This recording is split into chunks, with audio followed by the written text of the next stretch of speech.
ስፖርት ከመዝናኛነት አልፎ የዓለምን የፖለቲካ አቋም ሲያስቀይር፣ ጦርነቶችን ሲያስቆም፣ ስለ ሰላም ሲሰራ ለዓመታት ተመልክተናል።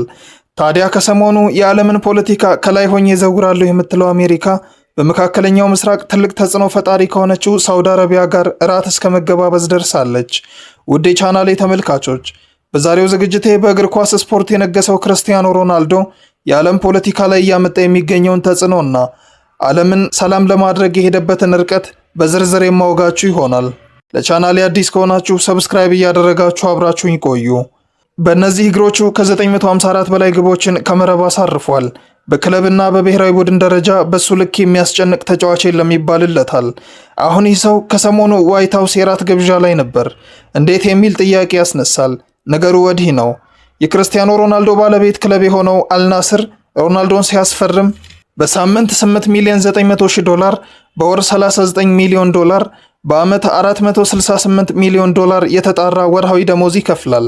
ይህ ሌሎችን ቦነሶች፣ ስፖንሰሮችና የምስል መብቶችን ሳንጨምር ነው። አልናስር ይህን ክፍያ የሚከፍለው ታዲያ ከእግር ኳስም በላይ ለሆነ ጉዳይ ነው። ሮናልዶ በውላቸው ላይ ከእግር ኳስ በተጨማሪ የሳውዲ አረቢያ አምባሳደር ለመሆን ተስማምቷል። ታዲያ የሰው በተለያዩ የእግር ኳስና መሰል ስፖርታዊ ግብዣዎች ላይ ብቻ ሳይሆን የሙሐመድ ቢን ሰልማን ቤተ መንግስት ግብዣዎች ላይ የማይቀርና ሐሳቡ የሚደመጥለት ሰው ሆኗል። ከሳምንታት በፊት የትራምፕ አስተዳደር ሙሐመድ ቢን ሰልማንን በዋይት ሃውስ የራት ግብዣ ለማድረግ ጥሪ ሲያቀርቡ ታዲያ ሮናልዶም ከሳውዲ አረቢያ ልዑካን ጋር እንዲመጣ ጥሪ ያቀረቡ። ትራምፕ ጥያቄያቸው ተቀባይነት አግኝቶ ሮናልዶ ይሁንታውን አሳየ። ታዲያ ጉዞ ከመካሄዱ አስቀድሞ ሮናልዶ ማሊያው ላይ ፈርሞ ወደ ዋይት ሃውስ ከአንድ መልእክት ጋር ላከ። መልእክቱም ክቡር ፕሬዝዳንት ስለ ሰላም ስሩ የሚል ነው። የዚህ ሰው ንግስና እግር ኳስ ላይ ብቻ አይደለም። ያለውን ስምና ዝና እንዴት መጠቀም እንዳለበት የሚያውቅ ብልህ ሰው ነው።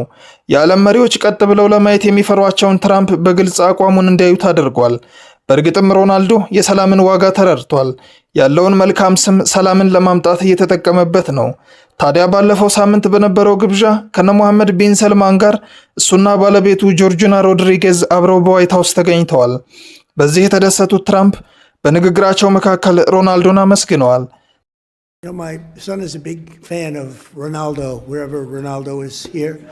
ሮናልዶና ቤተሰቡ በመካከላችን ስለተገኘ ደስ ብሎኛል።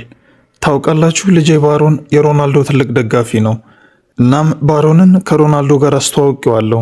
አሁን ትንሽም ቢሆን ለአባቱ ክብር የሚያድርበት ይመስለኛል። ስላስተዋወቅኩት ማለቴ ነው። ሁላችሁንም ከልብ አመሰግናለሁ። በዚህ ራት ግብዣ ላይ የዓለም ቁጥር አንዱን ባለሀብት ኤለን መስክን ጨምሮ በተለያየ ዘርፍ ውስጥ ስኬታማ የሆኑ ሰዎችና የአሜሪካ ሴናተሮች ተገኝተዋል። ታዲያ ይህ ሰው ያለውን ስምና ዝና ተጠቅሞ ቢዝነሶችን በማባረር ሀብት ማጋበስን ብቻ አልመረጠም። ይልቁንም ስለ ሰላም መስራትና ፖለቲካው ላይ ተጽዕኖ ማሳደርን ወስኖ ተራምዷል። በቅርቡ ከፒርስ ሞርጋን ጋር በነበረው ቃለ ምልልስ የዓለምን የሰላም እጦት በማስተካከል ረገድ ዶናልድ ትራምፕ ቀዳሚውና ዋነኛው ሰው እንደሆኑ ተናግሮ ነበር።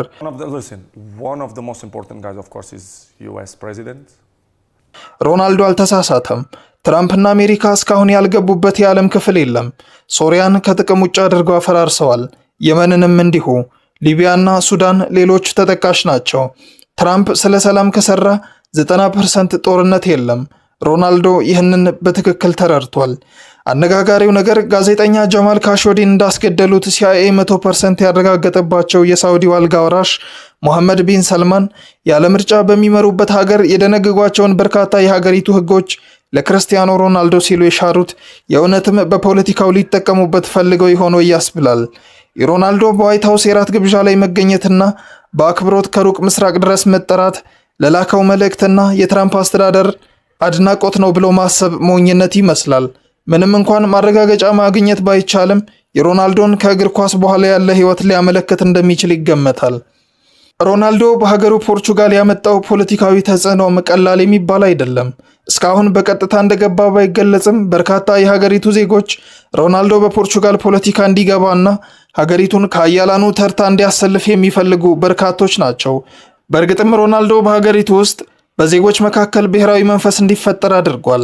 የሀገሪቱ የቱሪዝምና የንግድ ተጽዕኖ ቀላል የሚባል አይደለም። ሰውየው በዚህ ከቀጠለና የሀያላኑን የፖለቲካ ጨዋታ ከተረዳ ምናልባት በፖርቹጋል ፖለቲካ ውስጥ የሚኖረው ተጽዕኖ ከዚህ ሊበልጥ ይችላል።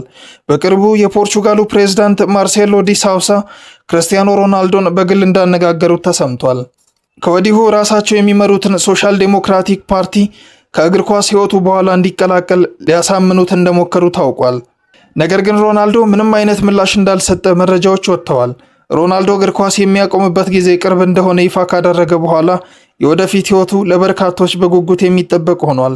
እስካሁን ባደረጋቸው እንቅስቃሴዎች የፋሽን ንግድ፣ የሆቴል ቱሪዝም ንግድና በቅርቡ ከታዋቂው እንግሊዛዊ የፊልም ባለሙያ ማቲው ቫውጋን ጋር አዲስ ዩአር ማርቭ የተሰኘ የፊልም ካምፓኒ እንደመሰረተ የተረጋገጠ ቢሆንም አሁን ደግሞ ተጠባቂ የሆነ አዲስ የፖለቲካ መንገድ ሊይዝ እንደሚችል ይገመታል።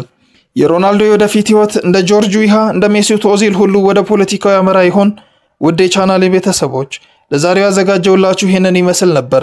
ሐሳብ አስተያየት እንደምትሰጡኝ በማመን ከወዲሁ እሰናበታለሁ። እስከ ቀጣይ በቸር ቆዩልኝ።